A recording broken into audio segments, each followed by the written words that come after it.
5 years earlier, everyone laughed when single-father Mason Carter married Charlotte Hayes, the disgraced executive nobody wanted near them anymore.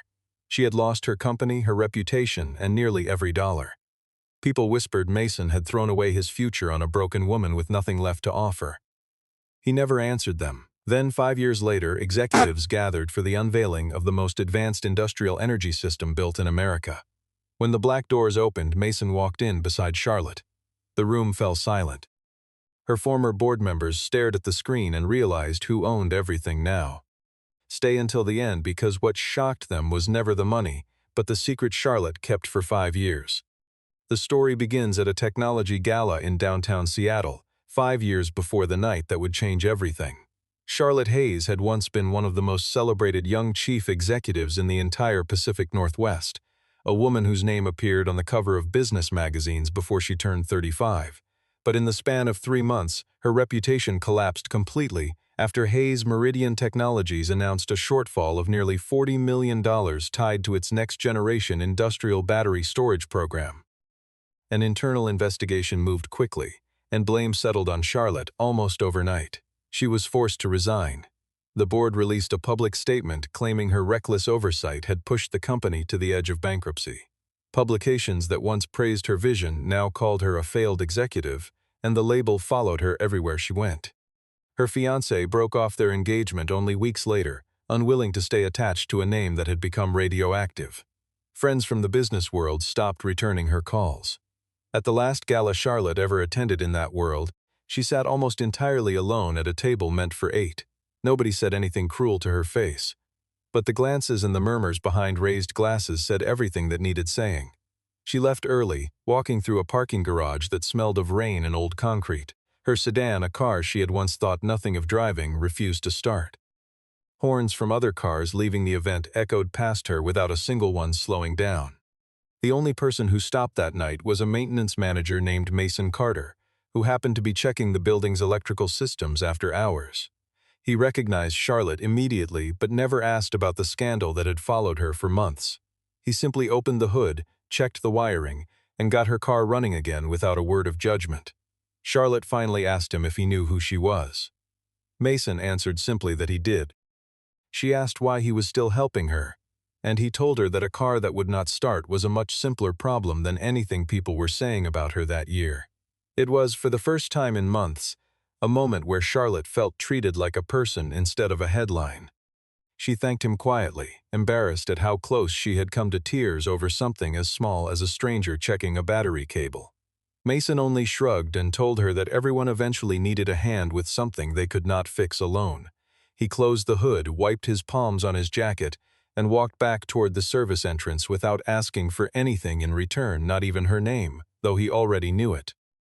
Charlotte sat in her car for a long moment after he disappeared, watching the garage lights flicker against the concrete pillars, thinking about how strange it was that the kindest interaction she had experienced in months came from a man who owed her absolutely nothing. She drove home that night past the offices where she used to work, past the building where her name had once been printed in gold letters on the executive floor, and for the first time she allowed herself to wonder whether the version of her life that mattered most had already ended, or whether something quieter and steadier might still be possible if she was willing to start again from almost nothing. Mason Carter was 38 years old at the time, a man who had once worked as a senior industrial controls engineer at a major corporation before his wife passed away 3 years earlier. After that loss, he chose a quieter, less demanding role so he could keep a stable routine for the sake of his young daughter, who is mentioned only briefly in this story and never appears in any active scene. Mason lived simply. He had no network of powerful contacts, no presence in investment circles, and no interest whatsoever in building an image for himself. He was the kind of man who fixed what was broken and went home. Mason and Charlotte crossed paths again by pure coincidence over the following weeks. First at a coffee shop near the convention center, then at a hardware supply store where Mason was picking up replacement parts, and finally at a public library where Charlotte had quietly begun digging through old technical archives related to her former company. It was there that Mason realized Charlotte had never truly accepted the official explanation for the $40 million shortfall that ended her career.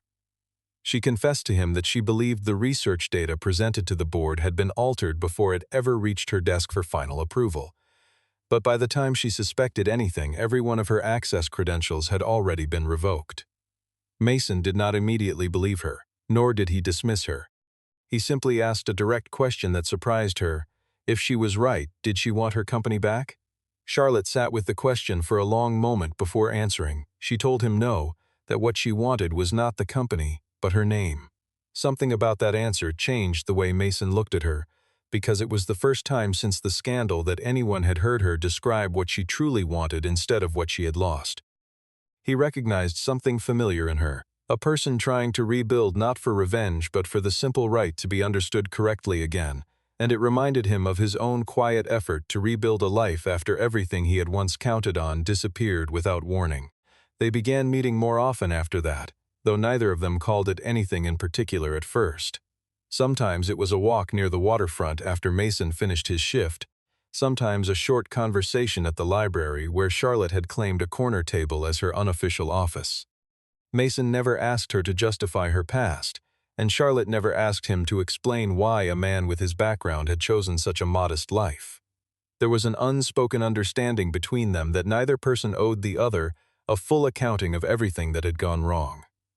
Charlotte noticed that Mason listened differently than the people she used to know in business, who always seemed to be calculating what a conversation might be worth to them later.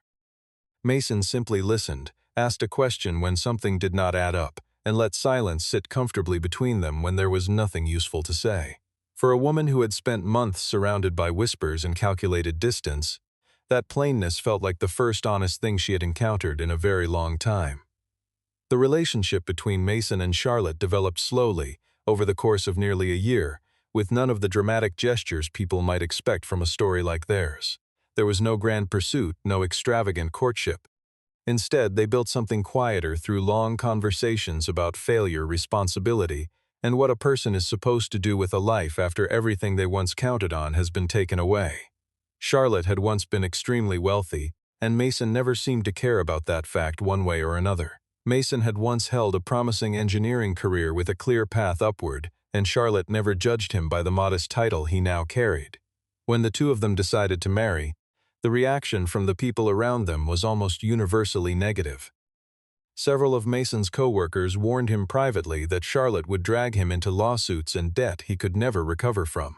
People still connected to the business world mocked Charlotte for what they called settling, joking that a disgraced chief executive had finally ended up marrying a maintenance manager.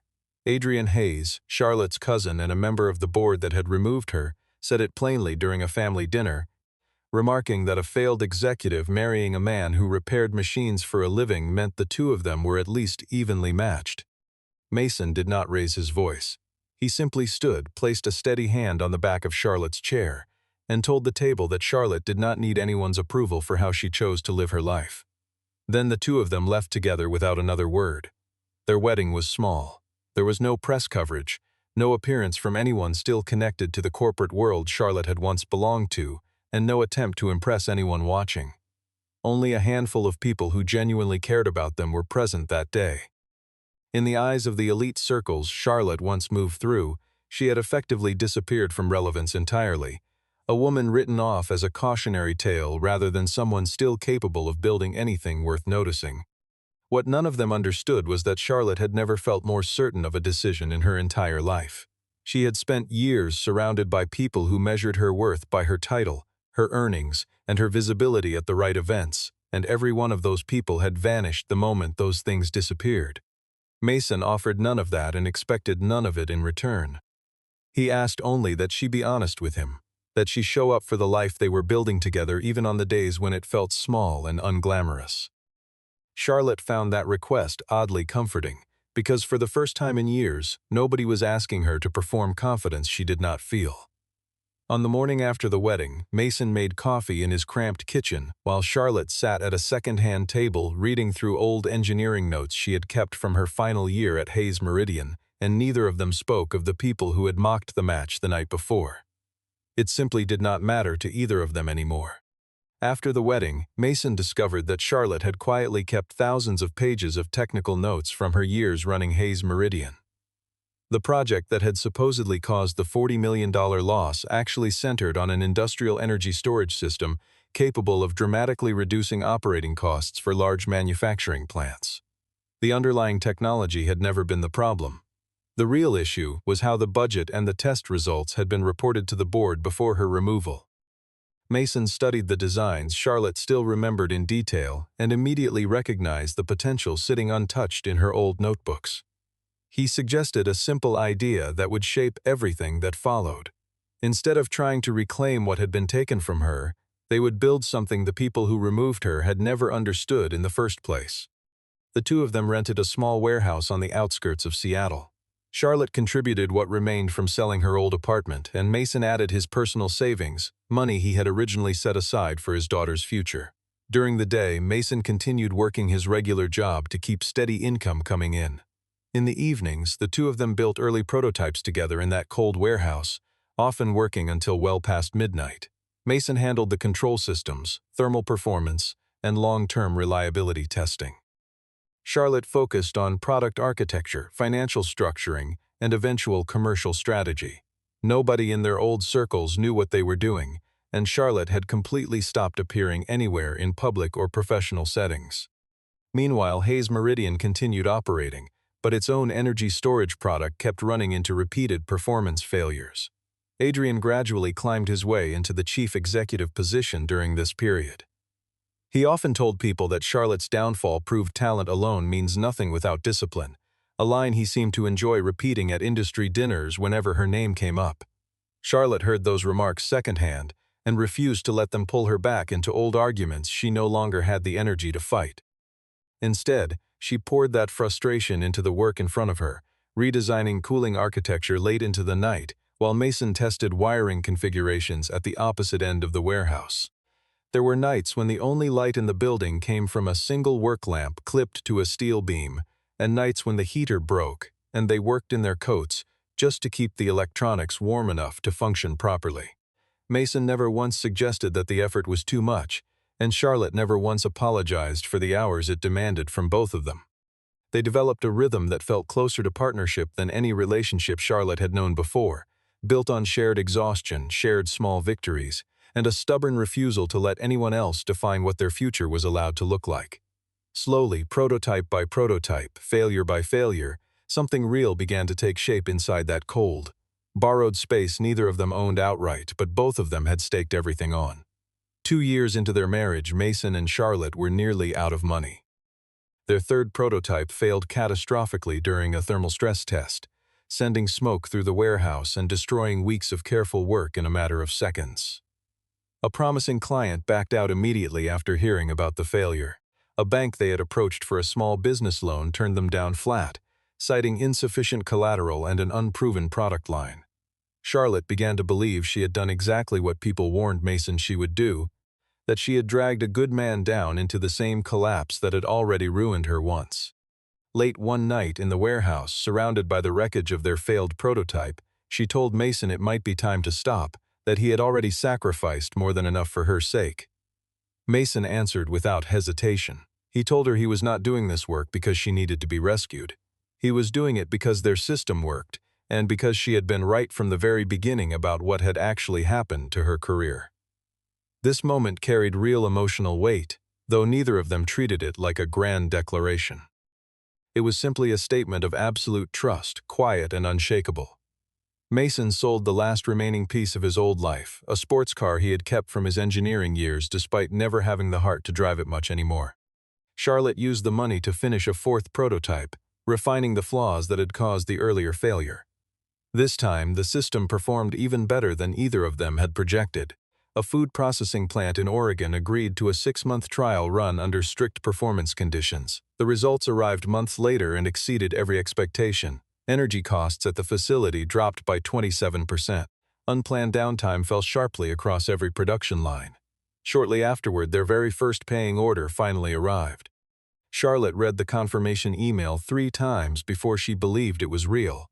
Standing in the warehouse doorway, with her hands pressed against her mouth, while Mason quietly finished tightening a bolt on the workbench beside her, refusing to make a bigger moment out of it than it needed to be. That evening, they drove to a diner near the edge of town, and ordered the cheapest meal on the menu, celebrating with a shared plate of food and 2 cups of coffee because that was all their budget allowed. Charlotte later admitted that meal felt more meaningful than any celebration she had ever attended during her years, running a company worth hundreds of millions of dollars. There were no cameras, no toasts, no polished remarks about vision or leadership. There was only the quiet relief of 2 people who had bet everything they had left on an idea nobody else believed in, and who had just been proven right by a single working machine sitting in a food processing plant 3 states away. Mason reached across the table, took Charlotte's hand for a moment, and told her that this was only the beginning of what the 2 of them were capable of building together. Charlotte founded a new company called Northstar Grid Systems, but she deliberately kept herself out of public view. After everything that had happened, she understood that if the market learned Charlotte Hayes was behind Northstar too early, many investors would dismiss the technology before ever giving it a fair evaluation.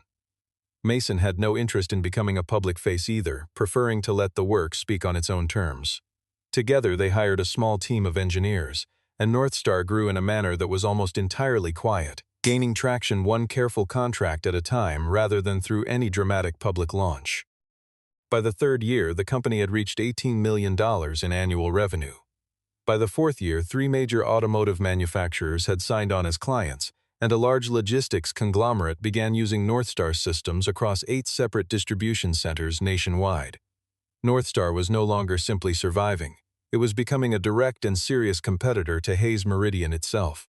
Interestingly, Adrian had no idea who was actually behind the company that kept appearing in industry conversations. He mocked Northstar repeatedly during internal meetings, dismissing it as an overhyped startup riding a wave of temporary attention that would eventually fade. Meanwhile, Grace Bennett, the former legal counsel at Hayes Meridian, unexpectedly reached out to Charlotte after years of no contact between them. Grace had located an old backup file containing archived company data that nobody had thought to check. The files revealed that the original budget reports had been altered after Charlotte had already reviewed and approved them years earlier. The very last person with access to make those changes had been Adrian Hayes himself. Charlotte finally held proof that she had never caused the scandal that ended her career, but she chose not to release it immediately, telling Mason that 5 years earlier she would have used it purely for revenge, while now she only wanted the truth to surface at the right moment, not the fastest one. Grace warned her that the files would need careful verification before they could ever be presented anywhere official, since Adrian had spent years building relationships with regulators and board members who trusted him without question. Charlotte spent the following months quietly working with an independent auditor Grace recommended, cross-referencing timestamps, digital signatures, and internal access logs until every detail matched perfectly and could withstand scrutiny from even the most skeptical investigator. Mason encouraged her to take whatever time she needed, reminding her that rushing the process for the sake of a faster reveal would only give Adrian room to claim the evidence had been fabricated or rushed together out of spite. Charlotte agreed, and the 2 of them made a quiet decision that whatever came next would happen only once. Northstar itself was strong enough that the truth about Hayes Meridian would matter far less than the company they had already built with their own hands. That decision, more than anything else, shaped the calm and deliberate way everything eventually unfolded years later in front of an audience neither Adrian nor anyone else in that world ever expected to witness.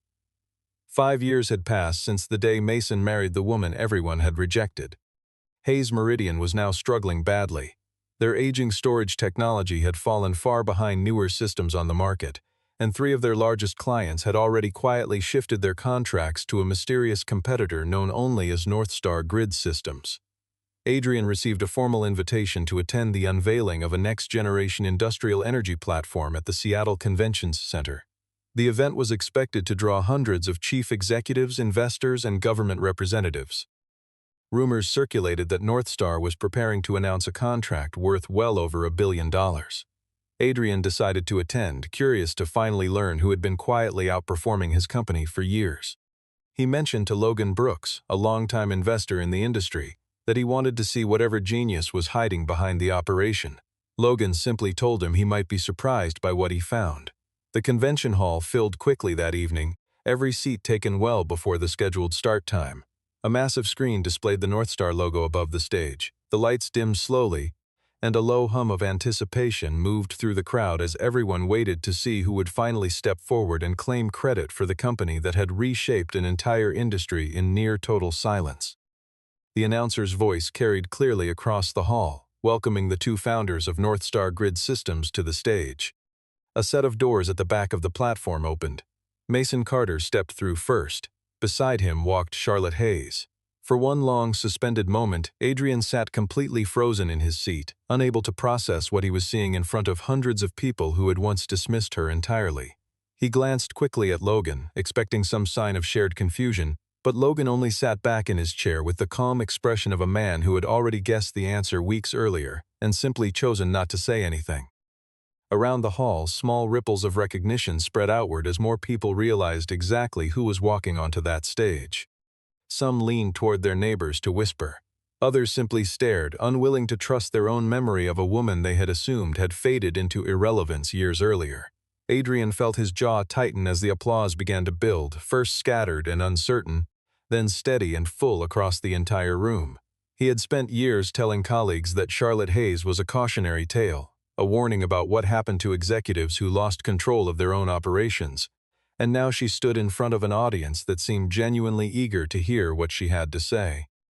For the first time since the scandal that ended her career, Adrian understood that whatever narrative he had built about that period of history might not survive the next hour intact. A wave of murmurs spread through the convention hall as more people recognized Charlotte standing on that stage. Many of them had personally avoided her after the scandal. Some had refused to return her phone calls during the worst months of her life. Others had openly declared that her career was finished for good. But a far bigger shock arrived moments later when a screen behind the two founders displayed the full ownership structure of Northstar Grid Systems. Charlotte Hayes appeared as co-founder and chief executive officer. Mason Carter appeared as co-founder and chief systems architect. The company had recently been valued at nearly $3 billion following its latest funding round. Charlotte did not carry herself like someone returning to gloat over a hard-won victory. She spoke about the technology with steady confidence, calmly walking the audience through its core design. Mason followed with a clear explanation of the reliability and control systems that made the platform stand apart from anything else currently available.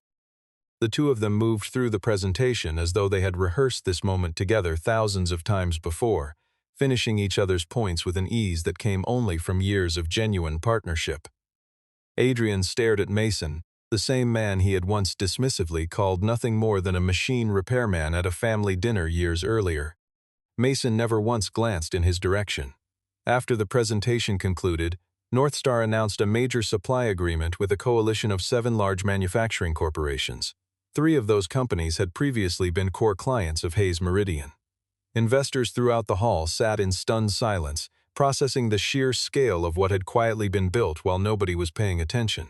But the true shock of the evening had not yet arrived. Several reporters near the front of the hall began typing furiously on their phones, already drafting headlines about the reversal nobody had predicted. A cluster of former colleagues who had once distanced themselves from Charlotte now stood near the exit, unsure whether to approach her or simply disappear into the crowd before she noticed them. Logan Brooks watched the entire scene unfold with quiet satisfaction, occasionally glancing toward Adrian to gauge his reaction.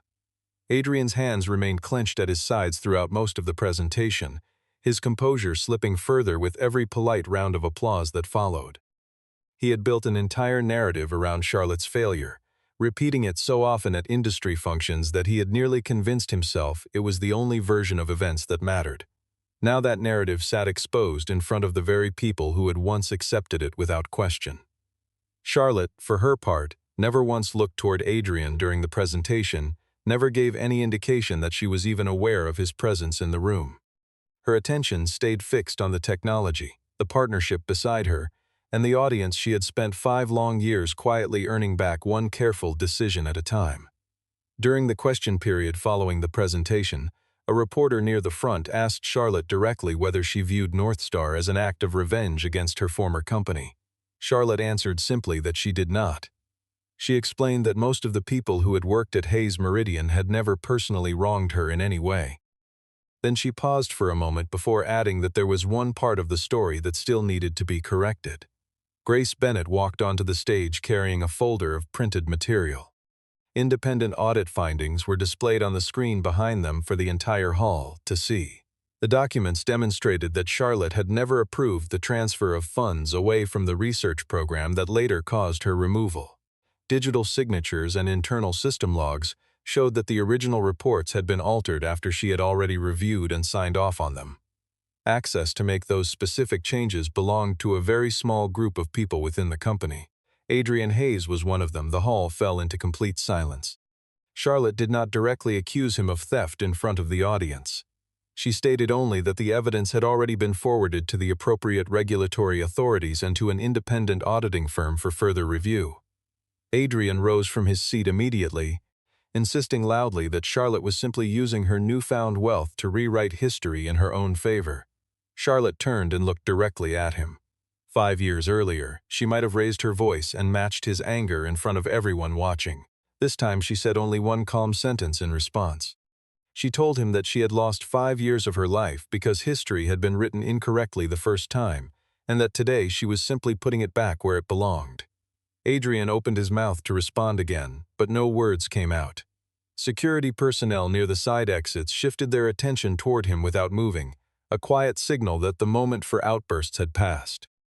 Several members of the audience who had once worked alongside Adrian at Hayes Meridian exchanged uneasy glances, clearly recalculating everything they thought they understood about the years following Charlotte's removal.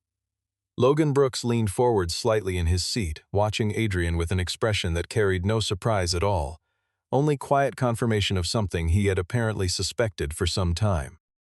Grace remained on stage, calmly answering a handful of technical questions from journalists about the auditing process, her tone measured and precise in a way that left little room for doubt about the integrity of the findings.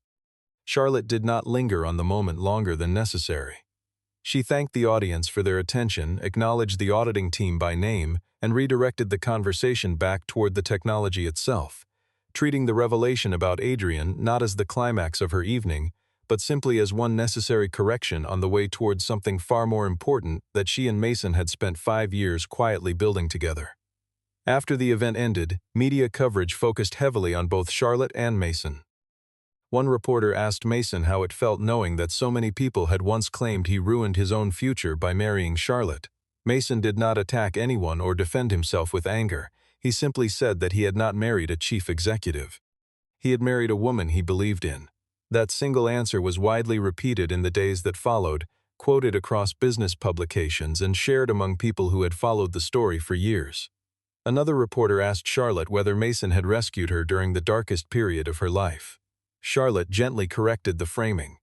She said Mason had not rescued her at all. He had simply refused to walk away while she found her own footing again. This moment carried the strongest emotional weight of the entire evening. There was no embrace on stage, no dramatic display for the cameras. None of that was necessary. A single glance between the two of them said everything that needed to be said about the life they had quietly built together. Adrian left the convention hall surrounded by a crowd of reporters and photographers. The board of Hayes Meridian called an emergency meeting almost immediately. Grace announced that the independent investigation would continue in full. Charlotte made no attempt to pursue any dramatic arrest or public confrontation with Adrian in that moment. Instead, justice moved forward through the proper reporting lines, handled professionally and with consequences that would unfold over time rather than in front of an audience. In the weeks that followed, several former colleagues who had once distanced themselves from Charlotte quietly reached out, some offering apologies, others simply asking to reconnect now that the truth had finally surfaced. Charlotte accepted most of these gestures with the same calm she had shown on stage, neither cold nor overly forgiving, treating each conversation as its own separate matter rather than part of some larger settling of scores. Mason, for his part, returned to the warehouse that first week after the announcement, checking on equipment and reviewing test data exactly as he had done 1,000 times before, unbothered by the sudden wave of attention surrounding his name. Reporters occasionally tracked down his old co-workers from his engineering days, hoping for some dramatic account of his transformation, but most of them simply described him as the same steady, unassuming man they remembered, someone who had never once seemed interested in proving anyone wrong for its own sake. That, more than anything, seemed to be exactly the kind of vindication Mason had wanted all along. quiet and earned rather than loud and performed. 6 months later, Adrian stepped down as chief executive after the independent investigation confirmed he had concealed key financial decisions and manipulated internal reports in order to shift responsibility onto Charlotte years earlier. Hayes Meridian was forced into a difficult restructuring process. North Star, meanwhile, continued expanding at a steady pace. Charlotte did not purchase her former company, despite widespread speculation that she would. An investment fund approached her with an offer to acquire Hayes Meridian at a significantly reduced price. Charlotte declined without hesitation. She told the fund's representatives that she did not need to return to the place that had once pushed her out in order to prove she had won anything. Instead, North Star purchased an empty manufacturing facility and converted it into a research center focused entirely on industrial energy innovation.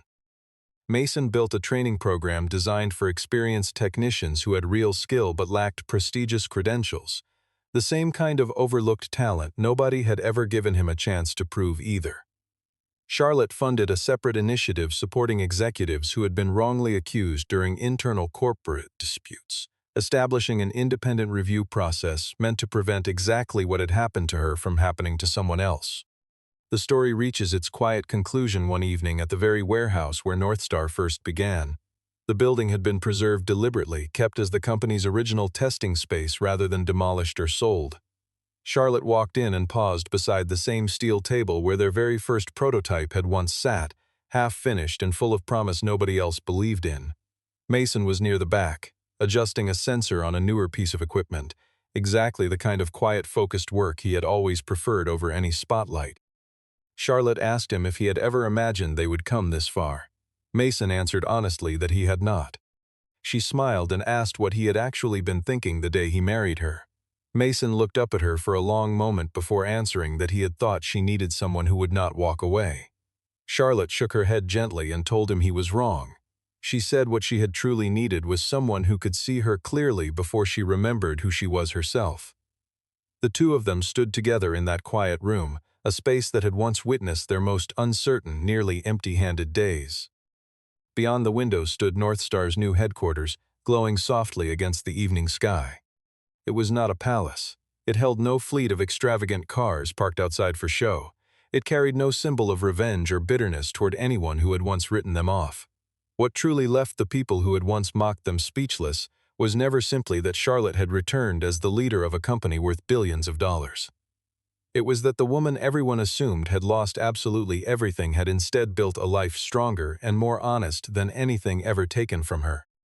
And the single father they once called foolish for marrying her still stood right beside her, not behind her, not ahead of her, but exactly equal, in a partnership built one quiet, difficult day at a time. People will always underestimate quiet strength, mistaking patience for weakness and kindness for foolishness, until the truth stands fully assembled in front of them. Charlotte was not saved by wealth returning to her life. She was saved by one honest man who refused to measure her worth by what she had lost. Mason never needed applause to know his choice was right, and Charlotte never needed vengeance to feel whole again. What they built together proves something simple yet often forgotten, that dignity survives collapse, that partnership outlasts judgment, and that people who walk away too quickly rarely understand what they were looking at. Sometimes the most powerful comeback is not loud at all. Sometimes it is built quietly, year after year, by two people who simply refuse to give up on each other.